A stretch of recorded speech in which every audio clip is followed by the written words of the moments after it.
नमस्कार, मैं हूं संगीता राय। पूर्वांचल एक्सप्रेस न्यूज के इस वेब पोर्टल में आपका स्वागत है।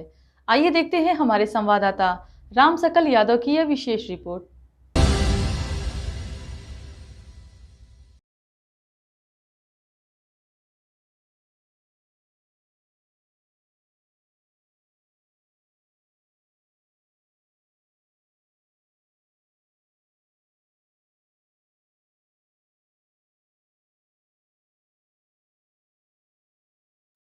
आजमगढ़ जिले के अतरौलिया में पंचायती राज मंत्री ओम प्रकाश राजभर अंबेडकर जयंती के मौके पर एक्शन मोड में नजर आए। उन्होंने क्षेत्र में कई कार्यक्रमों में पहुंचकर बाबा साहेब भीमराव अंबेडकर को श्रद्धांजलि दी और इस दौरान समाजवादी पार्टी पर जमकर निशाना साधा। मंत्री ओम प्रकाश राजभर ने निरीक्षण भवन में बाबा साहेब के चित्र पर पुष्प अर्पित कर कार्यक्रम की शुरुआत की। इसके बाद उन्होंने वैश्यपुर, गोपालीपट्टी और भैरवपुर दरगाह समेत कई स्थानों पर पहुंचकर अंबेडकर की प्रतिमाओं पर माल्यार्पण किया और उनके योगदान को याद किया। इस मौके पर मंत्री राजभर ने कहा कि 14 अप्रैल 1891 को जन्मे बाबा साहेब का देश के निर्माण में योगदान अतुलनीय है। उन्होंने कहा, ना रब ने दिया ना रहमान ने दिया, जो कुछ भी दिया बाबा साहेब डॉक्टर अंबेडकर ने दिया। राजभर ने कहा कि आज देश में हर नागरिक को वोट देने का अधिकार मिला है तो यह बाबा साहेब की ही देन है, जिसकी बदौलत सरकारें बनती है और देश आगे बढ़ती है। उन्होंने बाबा साहेब के ज्ञान और संघर्ष का जिक्र करते हुए कहा कि वे 32 भाषाओं के ज्ञाता हैं, लेकिन एक समय ऐसा भी था जब देश के बहुत कम लोग उन्हें जानते थे। राजभर ने बताया कि जब कांसीराम ने आंदोलन शुरू किया तब बाबा साहेब ने विचार पूरे देश में पहुंचे और उसके योगदान की सही पहचान मिली। इसके बाद मंत्री राजभर ने समाजवादी पार्टी और अखिलेश यादव पर तीखा हमला बोला। उन्होंने कहा कि नोएडा में होने वाले प्रदर्शन में कर्मचारियों से ज्यादा सपा के गुंडे शामिल होंगे। उन्होंने आरोप लगाया कि सपा हमेशा दोहरी राजनीति करती है और उपद्रव फैलाने का काम करती है। राजभर ने आजमगढ़ की एक घटना का जिक्र करते हुए कहा कि सपा के एक नेता द्वारा बाबा साहेब की मूर्ति तोड़े जाने की घटना उनके विचारों का अपमान है। उन्होंने कहा कि एक तरफ सपा बाबा साहेब की मानने की बात करती है, वहीं दूसरी तरफ उनके प्रतीकों को नुकसान पहुंचाया जाता है। उन्होंने यह भी आरोप लगाया कि जब अनुसूचित जाति और जनजाति के प्रमोशन में आरक्षण का मुद्दा आया था तब सपा के सदन में बिल फाड़ दिया था। साथ ही कासगंज नाम काशीराम नगर किए जाने की और फिर बदलने को भी सपा की दोहरी नीति बताया। सपा शासन काल पर हमला बोलते हुए राजभर ने कहा कि सूप बोले तो बोले, चलनी क्या बोले, इस जिसमें 72 छेद हो।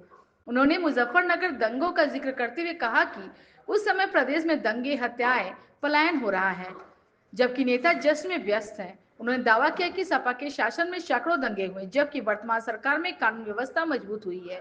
वहीं सरकार की योजनाओं का जिक्र करते हुए मंत्री ने कहा कि सबका साथ सबका विकास के तहत काम हो रहा है। उन्होंने बताया कि कर्मचारियों के वेतन में बढ़ोतरी की गई है, शिक्षा मित्रों और अनुदेशकों के मानदेय में वृद्धि की गई है।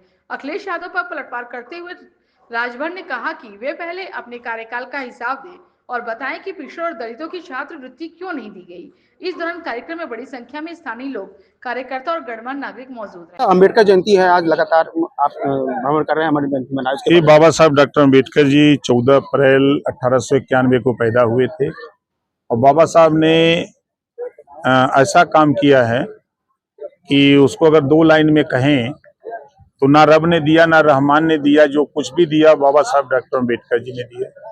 आज हमको वोट का अधिकार बाबा साहब डॉक्टर अम्बेडकर जी ने दिया, जिसी वोट की बदौलत प्रदेश और देश में सरकारें बनती हैं और सरकार बनाकर प्रदेश के और देश के विकास के लिए काम किया जाता है। 32 भाषाओं के ज्ञाता बाबा साहब डॉक्टर अम्बेडकर जी, जो कल तक 1984 के पहले 5% लोग जानते थे। मान्यवर कांसीराम जी पंजाब से चल करके जब यूपी में आए तो जब उन्होंने शुरू किया तो पूरे देश में जब आंदोलन हुआ तब बाबा साहब डॉक्टर अम्बेडकर जी की मूर्ति लोकसभा में लगी तो पूरी दुनिया के लोग इस बात को जानने लगे कि नहीं, एक महामानव भारत में ऐसा पैदा हुआ जो पूरे भारत की तकदीर लिख करके चले गए। नोएडा में जो बवाल हो रहा है उसमें समाजवादी पार्टी के प्रमुख अखिलेश यादव ने बीजेपी सरकार पर हमला बोला है। उनका आरोप है कि पूंजीपति को फायदा देने के लिए ही सरकार उनको ऐसे कर रही, मजदूरों का शोषण हो रहा है। उस प्रदर्शन में ज्यादा से ज्यादा समाजवादी पार्टी के गुंडे उसमें शामिल होंगे, तो कर्मचारी बहुत नहीं होंगे। ये लोग हमेशा खुराफात करते रहते हैं। अभी आपने इसी आजमगढ़ में देखा, समाजवादी पार्टी का एक नेता बाबा साहब डॉक्टर अम्बेडकर की मूर्तियां तोड़ दिया, समाजवादी पार्टी का नेता है। ये लोग उपद्रव खाली करते, एक तरफ बाबा साहब को मानने की बात करते हैं, एक तरफ उनकी मूर्ति तोड़ने की बात करते हैं। आप मूर्ति तोड़ने का मतलब विचारों को आप तोड़ रहे हो, क्योंकि ये लोग हमेशा जब शेड्यूल कास्ट शेड्यूल ट्राइब्स के प्रमोशन में आरक्षण की बात आई तो सदन में समाजवादी पार्टी ने बिल को फाड़ा था कि नहीं, हम ऐसा नहीं होने देंगे। मान्यवर कांसीराम जी के नाम से कासगंज का नाम कांसीराम नगर रखा गया, उसका नाम बदल करके फिर सरकार आते ही इन्होंने, बहुजन समाज पार्टी की सरकार थी, मायावती जी ने नाम बदला, 10 जिलों का 10 जिलों का नाम इन्होंने बदल दिया, फिर उसका कासगंज कर दिया। तो ये दिखाने के लिए कुछ, बोलने के लिए कुछ है और करने कुछ है। सपा प्रमुख ने यह भी आरोप लगाया सीएम योगी पर कि साधा है कि उनको सीएम को ससम्मान गद्दी से उतर जाना चाहिए। वो भूल गए, सुपवा तो सुपवा चलनिया बोला था, जगह 72 को छेद बा, मुजफ्फरनगर दंगा भूल गए, कत्लेआम हो रहा था, लोगों की जानें जा रही थी, घर जलाए जा रहे थे, लोग पलायन कर रहे थे, SFI में नाच देख रहे थे, वो दिन भूल गया कि क्या बोलेंगे। 5 साल मुख्यमंत्री थे, 1000 दंगे हुए, 1200 जन की हानि हुई, पूरा प्रदेश गुंडा राज की चपेट में आ गया था, अपराधी छुट्टा सांड की तरह घूम रहे थे। आज 9 साल में एक भी दंगा नहीं हुआ, कहीं कर्फ्यू नहीं लगा, कि क्या बोलेंगे। उन्होंने ये भी कहा कि नस्लवाद की साजिश करने वाले बयान पर सवाल उठाया है, 10 साल में अपने मजदूरों को क्या किया, ये हालत क्यों बिगड़े। कि सरकार का काम है सबका साथ सबका विकास।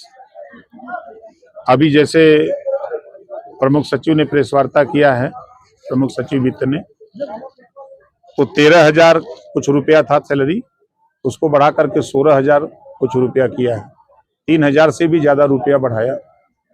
तो सरकार के संज्ञान में बात आती है तो उसको संज्ञान में लेकर के, अभी आपने शिक्षा मित्रों का देखा कि उनकी सैलरी जो है 20,000 हो गई, अनुदेशक जो है उनको जो है 18,000 कर दिया। तो सरकार के संज्ञान में आते ही वो काम हो रहा है। वो कह रहे थे 10 साल क्यों पहले, अभी आप लोग क्यों नहीं बढ़ाएं इस तरह पहले बढ़ा। अरे वो अपने 5 साल के कार्यकाल में बतावें, पिछड़े दलित की छात्रवृत्ति नहीं दे लील गए, उसको बतावें। क्या लगता है, आप किस नजर देखना चाहते हैं, ये बवाल क्या राजनीति साजिश है कि किस तरह से बवाल हुआ? ये राजनीति से प्रेरित है, सरकार को बदनाम करने की साजिश है।